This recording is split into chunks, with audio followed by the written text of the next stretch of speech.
સમાચારોમાં આગળ વધીએ. વલસાડમાં રંગે ચંગે 76માં પ્રજાસત્તાક પર્વની ઉજવણી કરવામાં આવી. પ્રજાસત્તાક પર્વના જિલ્લા કક્ષાના કાર્યક્રમનું વાપીમાં આયોજન કરાયું હતું. આ પ્રસંગે રાજ્યના નાણામંત્રી કનુ દેસાઈ સહિત જિલ્લાના અધિકારીઓ હાજર રહ્યા હતા. કાર્યક્રમમાં કનુ દેસાઈએ તિરંગો ફરકાવી પરેડની સલામી ઝીલી. રાષ્ટ્રીય પર્વની ઉજવણીમાં સુરક્ષા જવાનોએ શાનદાર પરેડ યોજી હતી, તો બાળકોએ વિવિધ કૃતિઓ રજૂ કરી.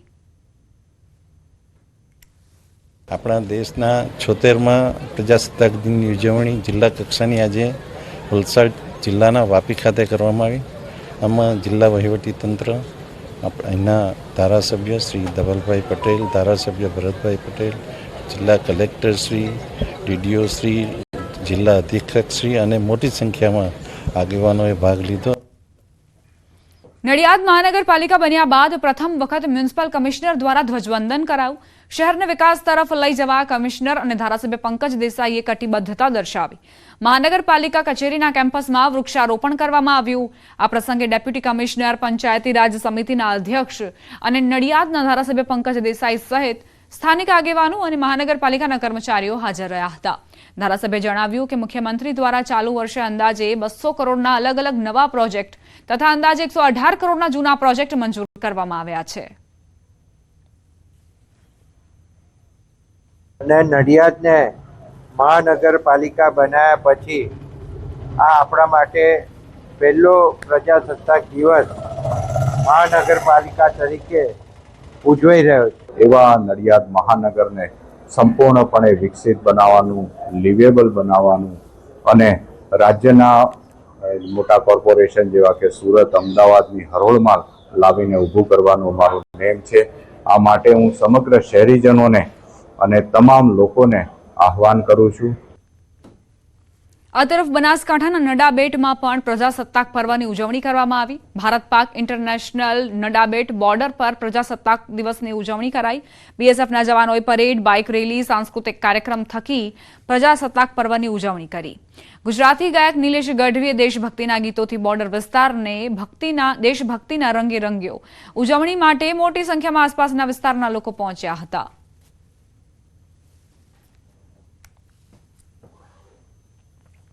બોલિવૂડ એક્ટર આમિર ખાન હાલ ગુજરાતમાં છે, ત્યારે વડોદરાના ડભોઈના સુપ્રસિદ્ધ યાત્રાધામ કરનાળી ખાતે તેમણે રાત્રિ રોકાણ કર્યું. ત્યારબાદ આજે વહેલી સવારે સ્ટેચ્યુ ઓફ યુનિટી ખાતે ધ્વજવંદન કાર્યક્રમમાં હાજરી આપી. સ્ટેચ્યુ ઓફ યુનિટીના પરિસરમાં સરદાર સરોવર નર્મદા નિગમ લિમિટેડના ચેરમેન અને ડાયરેક્ટર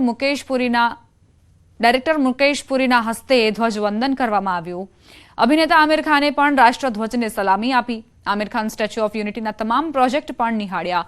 આમિર ખાન તેમની આગામી ફિલ્મ સિતારે જમીન પરના શૂટિંગ માટે ગુજરાતમાં છે. आज के इस दिन पर मुझे मौका मिला कि श्री वल्लभ भाई पटेल, सरदार वल्लभ भाई पटेल जी के चरणों में मैं खड़ा हुआ, उनको नमन कर पाया, तो मेरे लिए ये बहुत ही गर्व की बात है और बेहद खुशी की बात है. કેડિલા હેલ્થકેરના ચેરપર્સન પંકજ પટેલને પદ્મભૂષણથી સન્માનિત કરાશે. પંકજ પટેલને વેપાર અને ઉદ્યોગ ક્ષેત્રે તેમના મહત્વપૂર્ણ યોગદાન માટે પદ્મભૂષણથી નવાજવામાં આવ્યા છે, ત્યારે તેમણે આ સન્માન મળવા બદલ ભારત સરકારનો આભાર વ્યક્ત કર્યો. પંકજ પટેલે મેડિકલ ક્ષેત્ર સાથે સંકળાયેલા લોકોને આ સન્માન સમર્પિત કર્યું હતું. આવનારા સમયમાં પણ મેડિકલ ક્ષેત્ર અને મેડિકલ ટેકનોલોજીમાં આગળ વધવા માટેના પ્રયાસ હંમેશા રહેશે. I am extremely grateful for this recognition. I dedicate this to all Indian pharmacists, scientists and researchers who have made India self-reliant in health science and are co-creating a future that India will lead with innovation, advancement in medtech and digital technology for betterment in terms of patient care and healthcare at large. ભારતીય કથક નૃત્યાંગના અને choreographer Kumudini લાખિયાનું Bharat સરકાર પદ્મ વિભૂષણથી સન્માન કરશે. કલા ક્ષેત્રે અમૂલ્ય યોગદાન માટે કુમુદિની લાખિયાને પદ્મ વિભૂષણથી સન્માનિત કરાશે. પદ્મ પુરસ્કારની જાહેરાત થતાં જ તેમના પરિવારમાં ખુશી છવાઈ. કુમુદિની બેનની તબિયત નાદુરસ્ત હોવાથી તેમના વતી પરિવારજનોએ આભાર વ્યક્ત કર્યો. કુમુદિની બેનના જમાઈએ કહ્યું કે આ ખુશી અને ગર્વની ક્ષણ છે. તેમની સંસ્થા મારફતે અનેક ઉત્તમ કલાકારો સામે આવ્યા છે અને આવતા રહેશે. उनके Kadam institute of center of dance से उनसे इतने बहुत बड़े बड़े कलाकार आ रहे हैं और आएंगे भी, और उनका स्वास्थ्य सही नहीं है इसीलिए वो बात नहीं कर सकती, लेकिन उनकी तरफ से मैं पूरी मीडिया, गवर्नमेंट ऑफ इंडिया और जो भी हमारे शुभचिंतक है जो फ़ोन कर रहे हैं उनको मैं शुक्रिया करना चाहता हूँ। રોકાઈશું એક બ્રેક માટે. આપ જોતા રહો ન્યૂઝ 18 ગુજરાતી.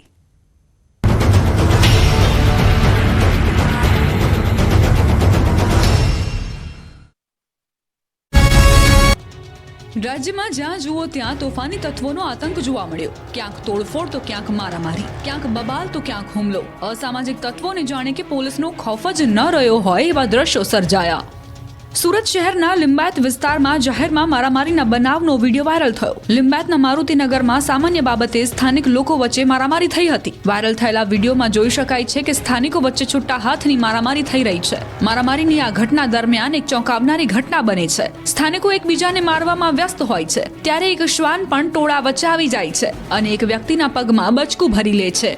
આ તરફ જૂનાગઢમાં પણ ગઈકાલે મારામારીના દ્રશ્યો સર્જાયા. માણાવદરમાં રસ્તા મુદ્દે જીનિંગ મિલમાં ધીંગાણું થયું. દગડ રોડ પર જીનિંગ મિલમાં શખ્સોએ મારામારી કરી હતી. ગાડીમાંથી ઉતરીને મિલના માલિક અને કર્મચારી પર હુમલો કરી દીધો. એટલું જ નહીં, મિલની ઓફિસમાં પણ શખ્સે તોડફોડ કરી હતી. સમગ્ર ઘટનાના સીસીટીવી સામે આવ્યા છે. ધોળા દિવસે અસામાજિક તત્વોએ રીતસરનો આતંક મચાવ્યો. હાથમાં લાકડીઓ સાથે આવેલા 4 લોકોએ પાર્લર પર તોડફોડ કરી. અચાનક ધસી આવેલા 4 લોકોએ પાર્લરમાં તોડફોડ કરતા આસપાસના લોકોમાં ભયનો માહોલ ફેલાયો. જાણે કે પોલીસ અને કાયદાનો સહેજ પણ ડર ન હોય તેમ બેફામ તોડફોડ કરી. દિયોદરમાં આવેલા પાર્લરમાં કોઈ કારણસર 4 લોકો આવ્યા અને લાકડીઓથી મન ફાવે તેમ તોડફોડ કરવા લાગ્યા. તોડફોડની સમગ્ર ઘટના સીસીટીવીમાં કેદ થઈ છે.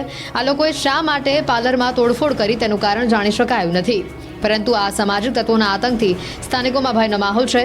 તો બીજી બાજુ બેફામ બનેલા તોફાની તત્વો સામે કાર્યવાહી ન થતા પોલીસની કામગીરી સામે પણ સવાલો ઊભા થઈ રહ્યા છે. માથાભારે શખ્સોની દાદાગીરી તો જુઓ. આંગળી ચીંધીને લોકોને ધમકાવી રહ્યા છે. પોલીસની હાજરીમાં લોકોને ધમકાવતા માથાભારે શખ્સોને જાણે કે કોઈનો ડર નથી. સુરતના કતારગામની મણિનગર સોસાયટીમાં પાર્કિંગ મામલે બવાલ થઈ હતી, જેને લઈ 2 શખ્સો દ્વારા જાહેરમાં ધમકી આપવામાં આવી. 2 શખ્સો સોસાયટીમાં આવીને પોલીસની હાજરીમાં જ રહીશોને ધાક ધમકી આપી રહ્યા છે. આ 2 માથાભારે શખ્સો સોસાયટીના રહીશોને દબાણ કરી રહ્યા હોય તેમ દેખાય છે. વળી નવાઈની વાત તો ત્યારે થાય છે કે જ્યારે પોલીસ પણ ત્યાં હાજર જોવા મળી રહી છે અને આ બંને શખ્સોની હેકડી એવી ને એવી જ છે. તેમણે જાણે કે પોલીસનો ડર ન હોય તેમ પોલીસની સામે પણ રહીશોને દાદાગીરી બતાવી રહ્યા છે. બબાલ કરનારા તોફાની તત્વો પર ફક્ત સામાન્ય કાર્યવાહી કરી મામલાને ઠંડો પાડવા પ્રયાસ કરાતો હોય તેમ દેખાય છે. વડોદરાની એક શાળામાં બાળકો પર મધમાખીઓનું ઝુંડ તૂટી પડ્યું. વડોદરાની ડોક્ટર એન.જે. શાહ સાર્વજનિક હાઈસ્કૂલના ગેટ પાસે મધમાખીઓ ઉડતા અફરાતફરી મચી ગઈ. 4 થી 5 બાળકોને મધમાખીએ ડંખ માર્યા. મધમાખીઓ ઉડતા વિદ્યાર્થીઓની સુરક્ષા માટે સ્કૂલના બારી દરવાજા બંધ કરાયા. એટલું જ નહીં, શાળા 1 કલાક મોડી છોડવાનો નિર્ણય લેવાયો.